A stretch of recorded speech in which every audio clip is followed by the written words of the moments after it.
Ladies and gentlemen, sisters and brothers, Muslims and Christians, I greet you with the greeting words of Islam. Assalamu alaikum wa rahmatullahi ta'ala wa barakatuh. The topic I am about to unfold is the war between Iran and Israel and the moral superiority Muslims arrogated to themselves. I want to approach the fight between Israel and Iran from, first of all, Quranic point of view, and secondly, historical point of view. أعوذ بالله من الشيطان الرجيم بسم الله الرحمن الرحيم. This is Suratul Rum. Alif Lami Gulibatul Rum. Alif Lami, the Romans have been defeated. And who defeated the Roman? They were Persian. Nowadays, Iran.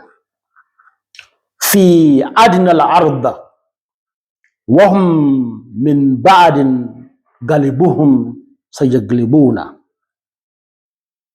In nearest land, but after they have been defeated, the Romans will overcome the Persians and they will emerge victorious. في بدء سنين لله الأمر من قبل ومن بعد ويومئذ يفرح المؤمنون. Within a few years, for Allah is the command before and after, and that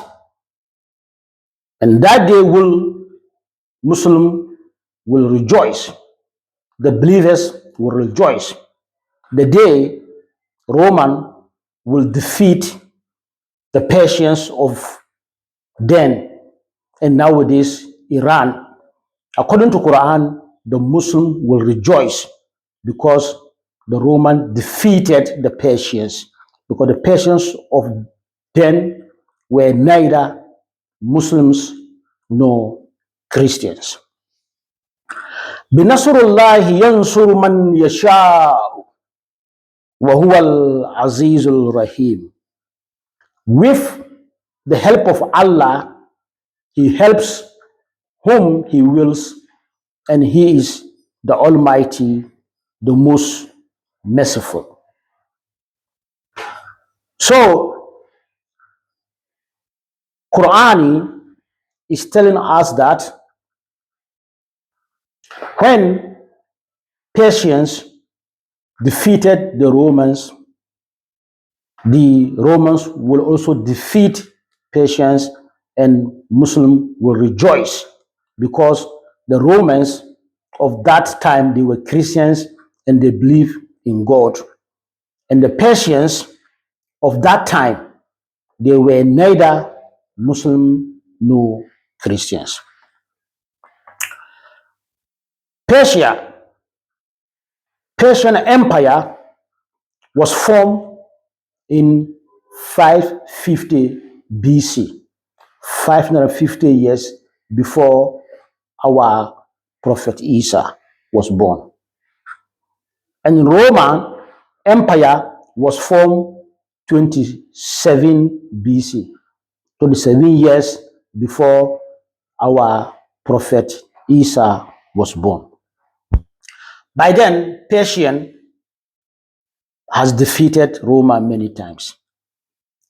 But in 331 BC, Alexander the Great defeated Persia.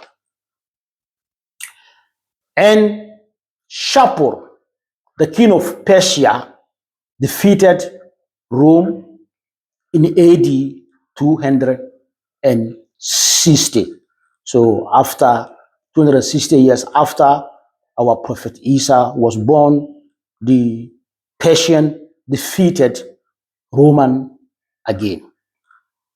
In 627 AD, Roman defeated Persian again, as the Quran has stated that Roman would defeat Persian again, and they did it. The war between Roman and Persian lasted for 600 years. So, if Muslim and Allah sided with the Romans because they were Christian and they defeated non-Muslim and non-Christians, and Muslims are rejoicing because of this, while why Iran, they are now Muslims, and some of Muslims are turning their back against Iran. In 7th century, 633 to 651 AD, the Rashidun Caliphate defeated both Roman and Persia. The Rashidun, means the rightly guided people. And these were Abu Bakr, Umar, Uthman, and Ali. In 732, Frank, a Germanic settler in France, conquered the Muslim Caliphate. That is why France is named after this man. We could conclude that even Allah the Almighty sided with the Romans, who were Christian, against Persian of the modern day Iran, who were then neither Muslim nor Christian.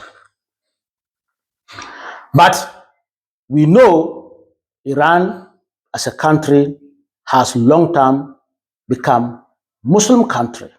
So Allah will side with them, and all Muslims should also side with them. Why some of our imams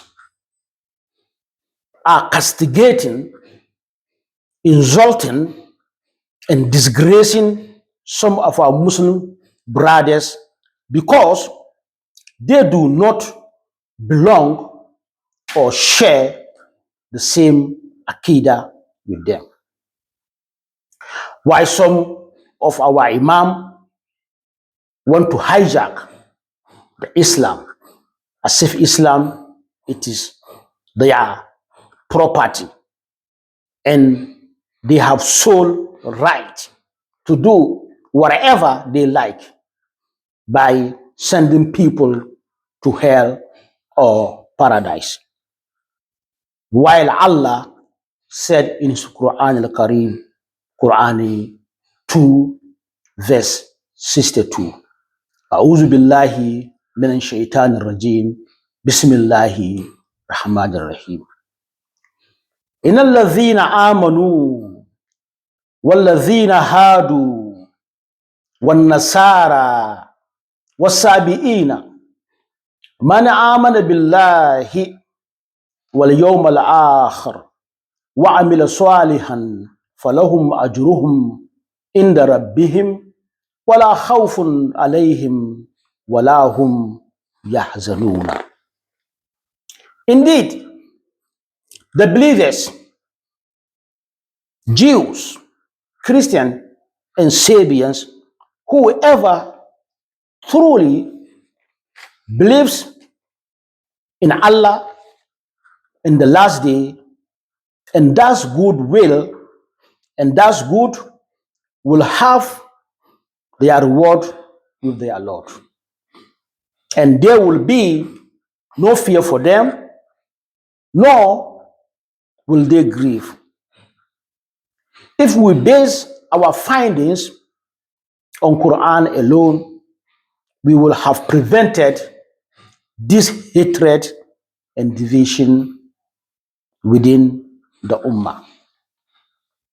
Umar bin Khattab, the second caliph, is reported to have banned hadith collection as part of a broader decision to discourage the widespread documentation of hadith. This was primarily due to his concern that written hadith might be confused with or given equal weight to Quran al-Karim, the central text of Islam.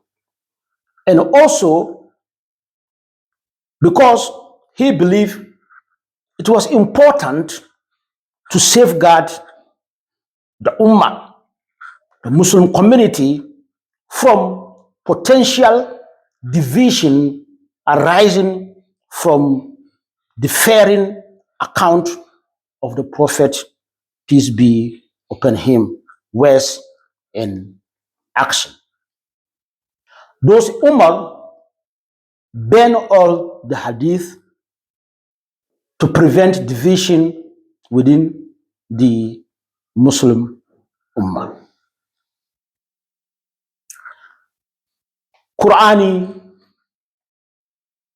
7 verse 185.